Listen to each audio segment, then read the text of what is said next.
Good afternoon, and happy Tuesday. Welcome back, Tips from Elaine's Desk.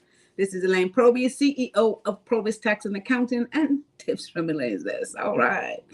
So welcome, you guys. Today, we are going to be talking about a very interesting topic, and this is navigating business divorce. And we call it that because, you know, when you go in business with somebody, it's like a marriage, okay? So we're going to talk about navigating business divorce, which means that if you are in business with anyone and you have a partnership for any reason, right, and you decide to go your separate ways, it's like having a marriage and a divorce.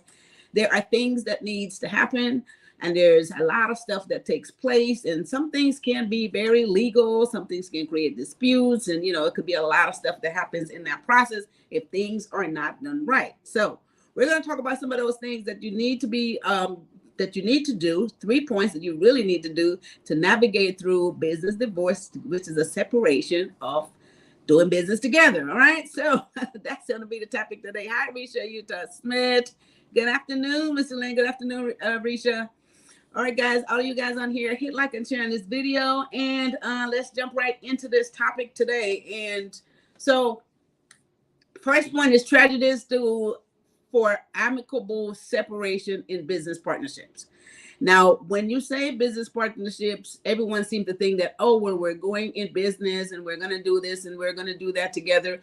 Any type of joint venture, whenever you get together with anyone or a group of people, no matter how many, to do anything, it could be a one-time event, it could be an ongoing event, any type of business venture is called a partnership. You're in a partnership, even if it's only to do it one time. Okay, so keep that in mind, because a lot of times we say, well, no, we're not in business. But if you get together with somebody to make something happen, get into an event, whatever that might be, it is a partnership. So it is a business venture, and therefore it is a temporary business marriage if it's a one-time deal, which means that there are a divorce that happens after that venture is done and people have to go their separate ways. So we want to make sure that in this process that you do things right. So the first point today, the strategies that you have to do to make sure that these things happen amicable, nobody is upset.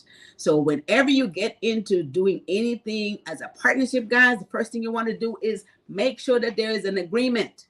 Now, a lot of us like to get into business, like to do things together with other people, and there's no agreement up front. There's no conversation. There's no, this is what we're going to do. This is what happens. Everyone is expecting certain things.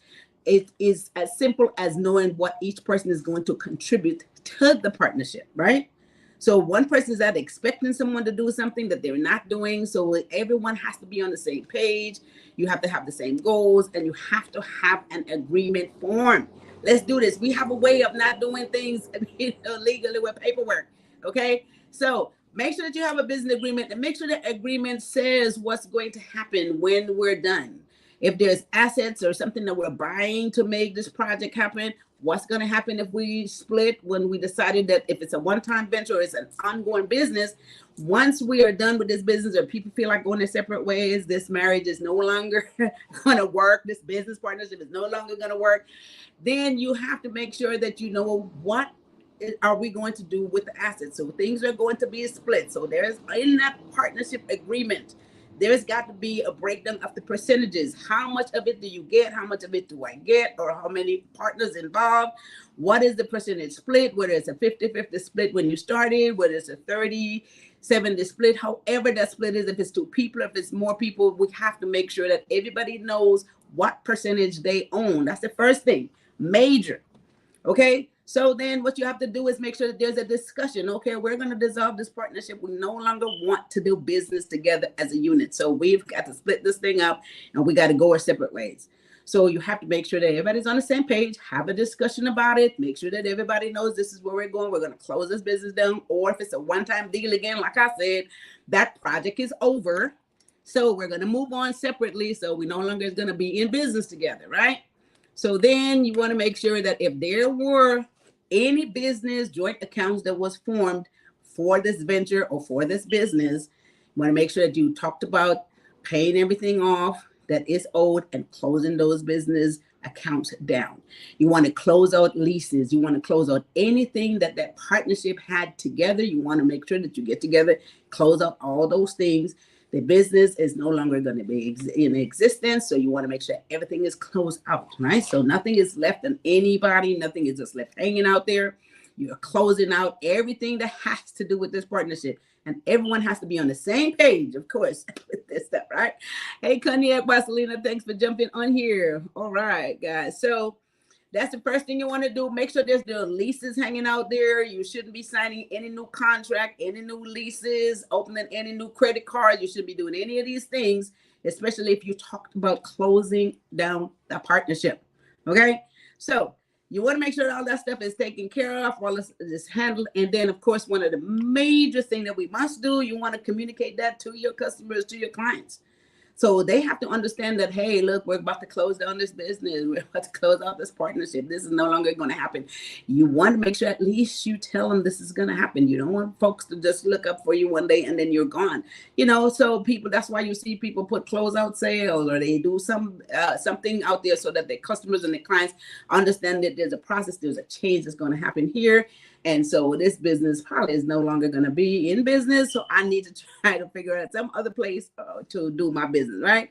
So this is one of the things, these are some of the things that you need to do so that you can leave on a very amicable basis, because everyone makes sure that they handled the closing of that business, or let's call it the divorce of that partnership, is handled in a very amicable, professional manner, and everyone is on the same page. All right, do you guys get that? Okay, so that's my first point today. We're talking about navigating business divorce, guys. Again, like I said, once you get together with any one person or more than one to do any type of business or a joint venture, or if it's a one-time deal or an ongoing business, and you no longer decide that you want to keep that partnership, it's like a marriage. You just go through a divorce, and this is how you have to split everything. Okay. Now let's move on to our second point, guys. Hit like and share on this video. Second point today is everything has a tax implication, right? So tax consideration and financial settlement in this business divorce. You can generally divide up everything, all the assets between all the partners that's involved, including the cash, any other type of assets, machinery, equipment, you know, whatever the assets are that the business has.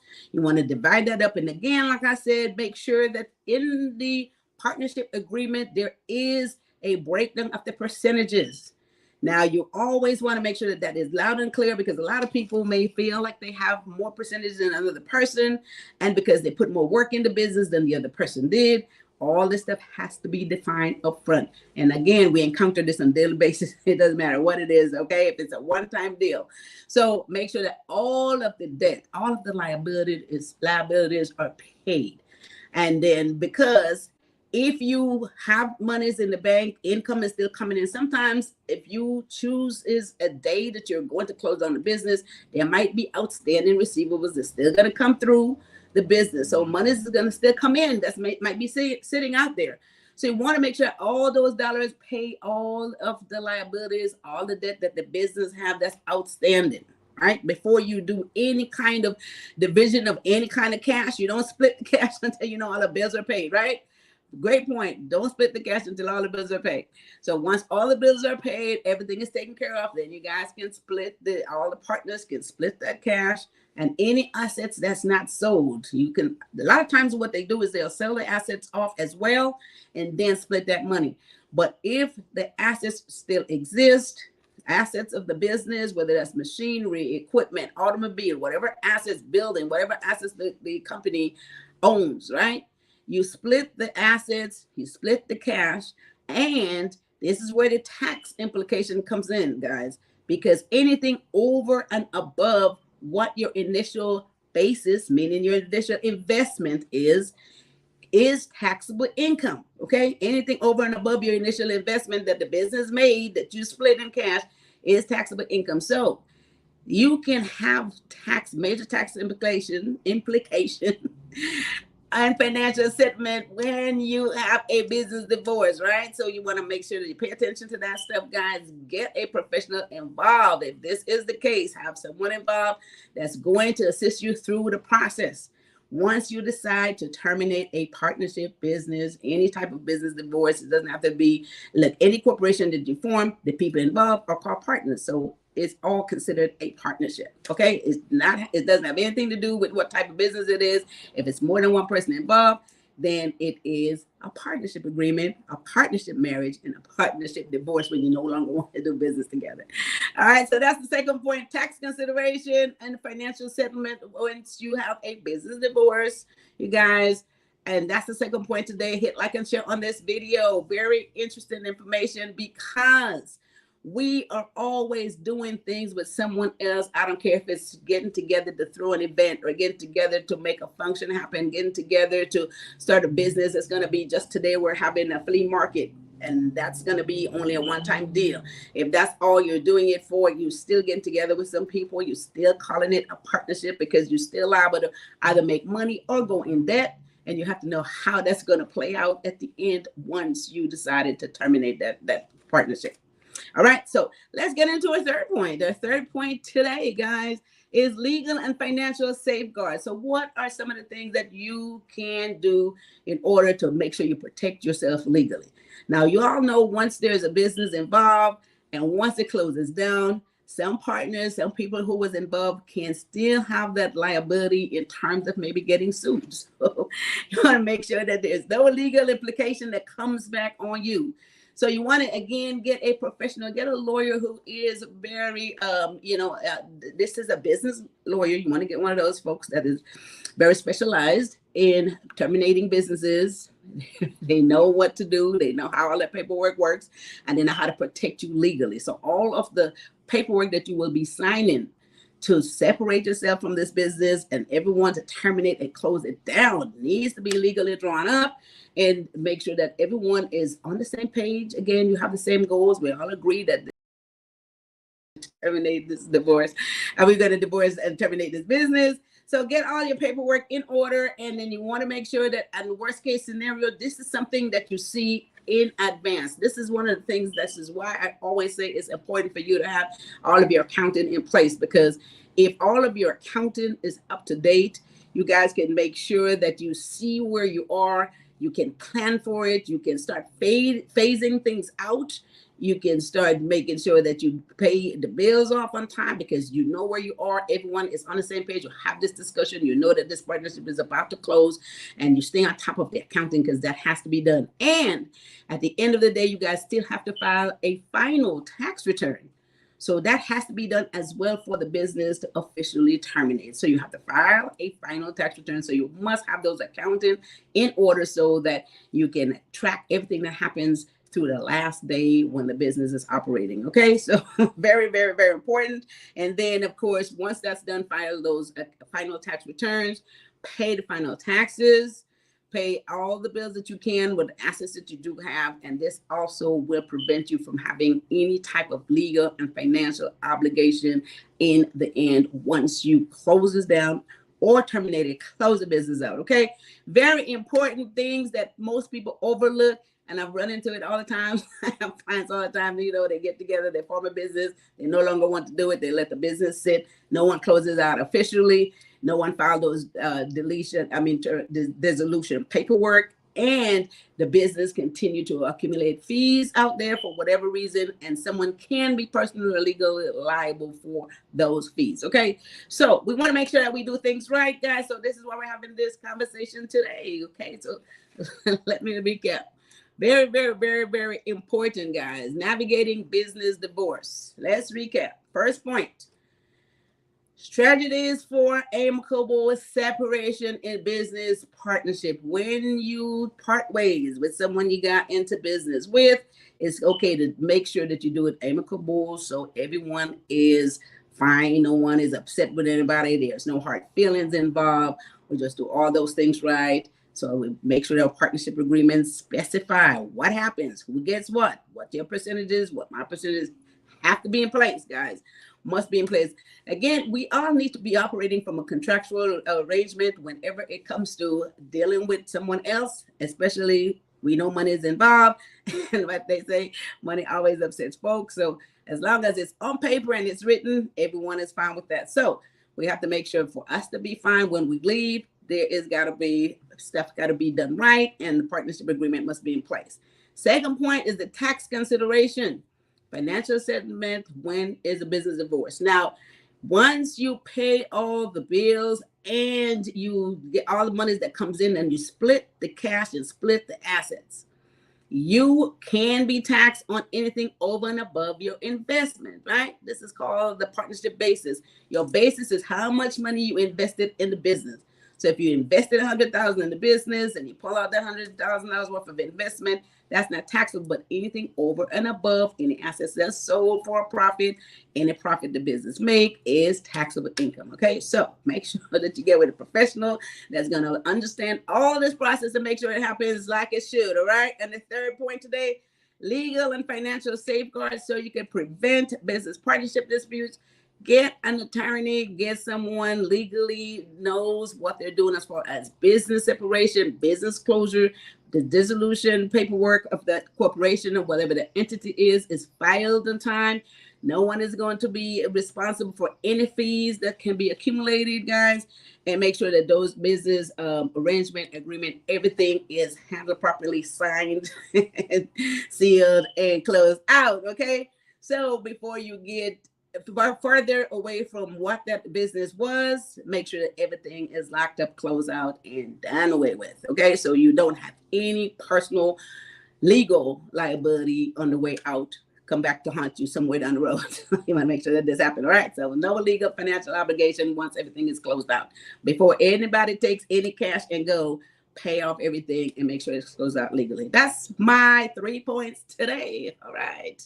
So you guys, go back and listen to this video. Very important. Again, we are involved with partnership. I don't care what you say. If you are getting with somebody to do something, anything, whatever that is, you are forming a partnership. And a lot of times we do this verbally. And then when it's time to end this process, nobody gets it right. And if money's involved, everyone can, people can really leave on a bad note. So you don't want that to happen. Okay. So with that said, guys, let's move right into Elaine'sDesk.com, which is the place I like to wind up making sure that you guys get to. Let's see what's on there. Let's see here for a second. Okay, so go to Elaine'sDesk.com, guys. A lot of information there. I want to keep you guys there. There is a blog page on there now that gives you so much information about your business.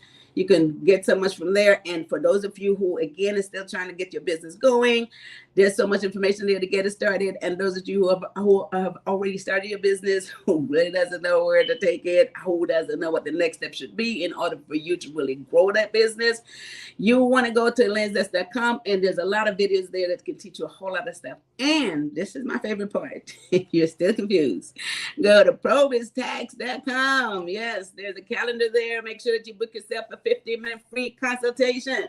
I'm talking to people every day. This afternoon, I have several business consultations. People are calling all day long. So go to PROBY'S.com if you have any further questions or concern financially for your personal and or your business, and you have some moves that you want to make, or you're not really sure what you should be doing with these businesses. So again, go to PROBY'S.com or call us at 323-290-9034.